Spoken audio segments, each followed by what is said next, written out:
rolling. Who are you? Names, nicknames?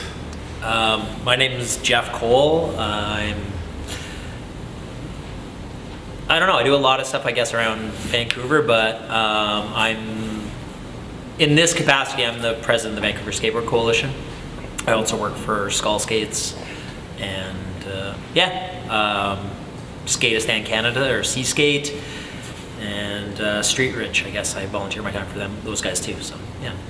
I guess what's your role in the skate community? Person that gets off their ass and answers emails and phone calls. You want to give me what's the brief history of the Vancouver Skateboard Coalition? Okay. Quite a long time ago, a bunch of people kind of got together and decided that they were going to form some sort of group to try to advocate for indoor skateboarding spaces in Vancouver. Over time, that's kind of morphed to being more a liaison group where we work with the city of Vancouver and different groups, etc., to try and just be that voice of skateboarders to the powers that be, to media, to anyone that has questions for us, and try and represent the needs of the community, I guess is the best way to put it. What's on the current agenda for the Vancouver Skateboard Coalition? Currently, a couple things. One, we're headed into a pretty heavy time where the possibility of losing, for a short period of time, we don't want to say losing, but the Georgia Viaduct's coming down, and the plaza beneath it having to be moved. So we just found out earlier today that one of our members, Spencer Hamilton, professional skateboarder, is going to be on the design committee. So we're very optimistic that we'll have a voice within that. We're also currently trying to rally support for basically people to write letters and call city parks board commissioners to just say we're skateboarders and we deserve more. There was a skateboard strategy that was in place from 2005 to 2015 that just expired. And that skateboard strategy basically was a document that Parks Board said that there's not enough spaces for the user group. Unfortunately, when it expired, the city right now is not, or Parks Board isn't so interested in renewing that. So we're trying to put a lot of pressure on them in a nice, friendly, political way and say, look, you need to renew this. You need to start backing skateboarders, you need to start building spaces, you need to start maintaining those spaces, and creating a new skateboard strategy to move into the future. How long has it been active? About 15 years, I would say. Although the date is kind of a little wishy-washy. Around the beginning of the plaza, I believe, is what people kind of say, yeah. What do you think about the importance of an indoor spot here in Vancouver, and why do you think the city doesn't subsidize such things or ones that are already around? I think it's really important to have an indoor space. I mean, this city, it is getting drier, whether you want to agree with global warming or not, it seems that way, but every winter, we don't have the luxury of being California. Skateboarders come from all over Canada. This is the place they come to if they want to skateboard. Unfortunately, come wintertime, rain starts falling, there's not a lot of spaces to do that. The city's kind of answer to that, I guess, would be Leaside, or allowing the skateboarders to build the DIY space in Leaside, which thankfully that's something that they have allowed us to do. But the need for an indoor space, and the need for somewhere to be able to go that's a safe space to skateboard and not worry about putting yourself at risk, all these outside things is highly important. I feel that the city doesn't see the importance of skateboarding as something for youth and people of all ages to do. We're kind of a marginalized group, and people don't see that as something that they need to fund or back. You've seen the rise and fall of a number of indoor spots. Why do you think the longevity is so hard in such an established skateboard community here in Vancouver? People generally are super down to support an indoor, and then the sunshine comes out and they want to go outside and they don't worry about it. That's not my problem, that's somebody else's problem. They don't see the need to continue to support those indoors through the good times and the bad times, the sunshine and the rain. So come sunshine, that's when it becomes really hard for places like this to stay open. I think as skateboarders, we all kind of like to spend as little money as possible, but I definitely grew up, I would say, in the Vancouver Island punk rock community, where supporting your scene, putting back into it was monumental. You know, you went, if there was a band in town, it didn't care what band it was, you went and saw that band because they were there, especially if they were a touring band. So you support your community, you support things like this to stay alive, because then one day it will be raining and you're not going to have it. You know, it's great that people such as you guys are willing to kind of, you know, put it all on the line and live it, so that, you know, people can come down anytime they want and ride a ramp. That's absolutely amazing to me. What's it like having Uncle Larry as a boss? Honestly, amazing. I would say in the beginning, I grew up Uncle Larry, PD. So the very first, I tell this story often, the very first skateboard shop I ever went to that I officially would call a skateboard shop was PD's Hot Shop. 1986, 87, Fitzwilliam Street in Nanaimo. And PD's mom ran the shop. And I clearly remember my parents dropping me off there and just kind of staring up at the walls and all the skateboards and just going like, you can leave me here. Like, I don't care. There's things in the world that speak to everyone else. This speaks to me. And when PD came to me and offered me the job for Skull Skates, I didn't want to fuck that up. I didn't want to taint that in any way. That was the magic of something that I respected so much, but it's been better. Like, I was worried that, you know, he's got a reputation, could be a hard man, but yeah, it's great. It's family, you know. I absolutely love working for it. I love being able to help put on contests, help bring Skull Skates, promote it, everything, but he is nothing but passion for skateboarding, clearly, without a doubt. Yeah, fucking right. What's your favorite kind of pie? I would go pumpkin pie. My mom's pumpkin pie. But pumpkin pie across the street's really good too. Or not pumpkin, but banana cream. Who should we interview next? We've been doing a series of these. Yeah. You know. Anyone that you can reach out to that I can't. Discuss this a little bit.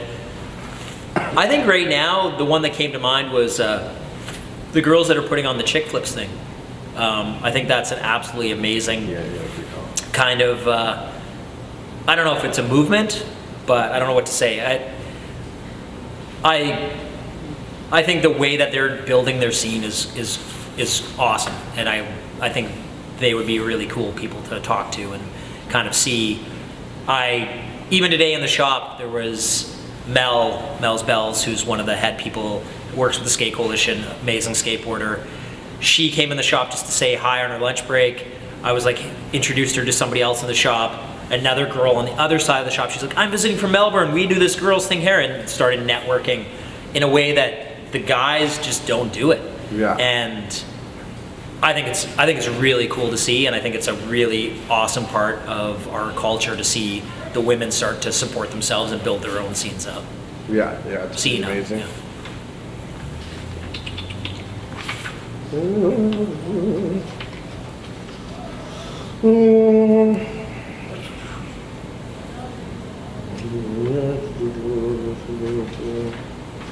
More questions?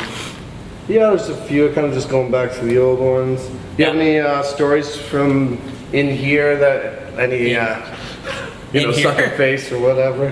Sucking face? No, that's never happened here. I've been pretty good here most of the time.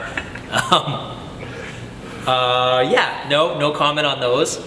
Awesome skate stories, yeah, lots of skating till like late at night. Wandering home at 7 in the morning after skating for 5 or 6 hours. The session keep going while there's some band ripping, and that's my memories more of this place than anything not so good or whatever. How long have you been skating for? 30 plus years. How old are you? 42. Looking good. Thank you. Yeah, started in 85, 86, somewhere in there. Grew up in Ucluelet on Vancouver Island. Little crew of people. Pretty awesome that a lot of us of that crew were still skateboarding to this day, so. Were you part of the community there, getting the bowls set up between Ucluelet and Tofino? Not really the Yuki Bowl. Tofino, little bits over time and helping, I guess, in a removed kind of way. Right now, Ucluelet just got a grant to build their park better, so I've just made myself in touch with a couple guys there while I was up there to help and use, I guess, all the shit I learned in the big city and try and help them out, try and help out where I came from. Yeah, I think in some ways, growing up in a small town, when I came to the city, that sense of community of growing up in a small place, I wanted to maybe bring that to the skate community in some way. Maybe that's the driving behind being involved with the Vancouver Skateboard Coalition and stuff like that. So, how do you think skateboarding changed over the years in the sense where, I guess maybe with social media and the instant gratification and whatnot? When I started, there was a photo in a magazine. You didn't know how the person got there. You figured it out for yourself. You worked it out. How did the guy get on the wall? Now everything's given to you. It's all piece by piece. You can see how somebody does an ollie step by step and everything. And that's just how it is. I very much think skateboarding's cool now. The story that I always tell is this kid came to me when I was teaching skateboard lessons one day, and he asked, comes up and he's like, "So do you have to be cool to skateboard?" And I was like, "No, dude, wait a minute. None of these people here are cool in any way." And he's like, "Yeah, but skateboarding's cool."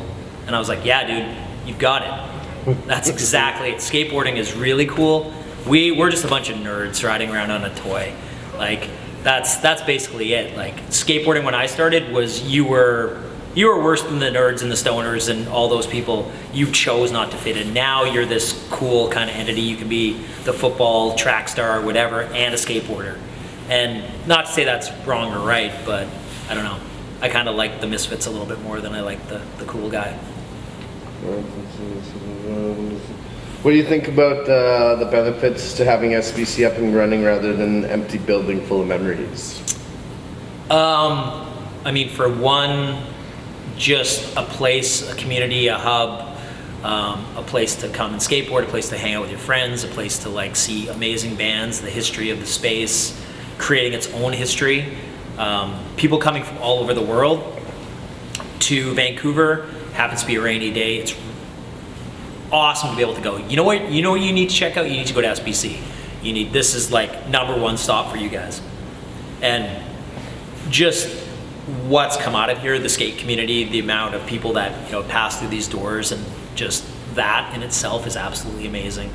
I think without a space like this, people are definitely pushed into kind of marginalized situations where we're riding in abandoned parkades.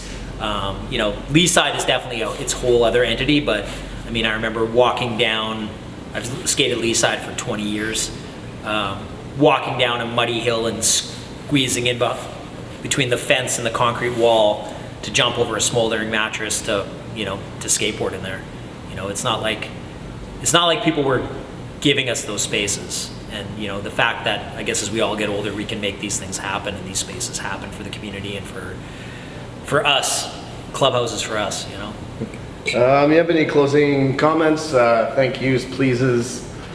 Anyone you looked up to, or? Well, definitely that. I mean, that list of mentors, mentors, etc. Yeah, I mean, definitely PD at Skull Skates.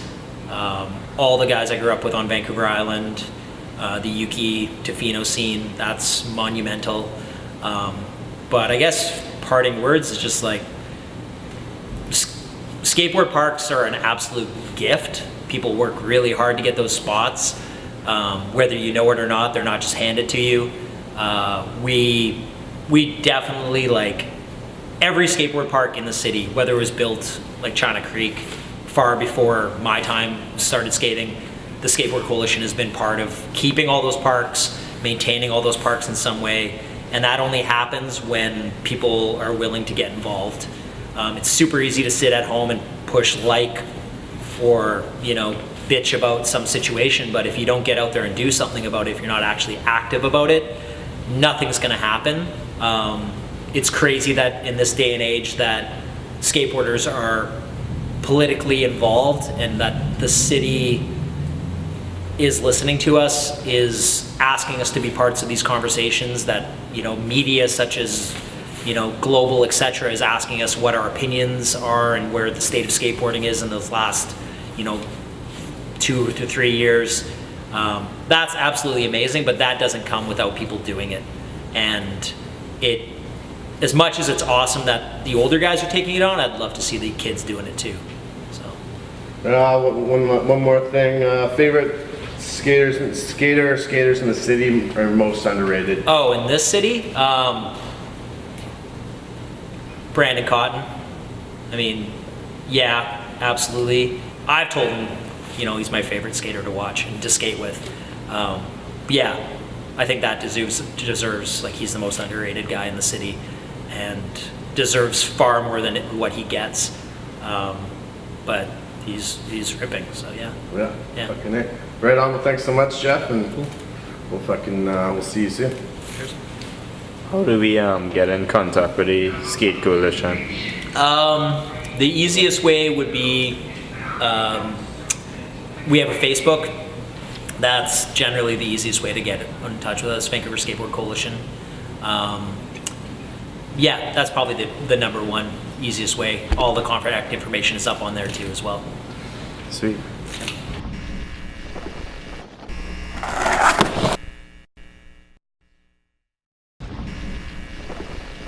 This is gluten-free, right?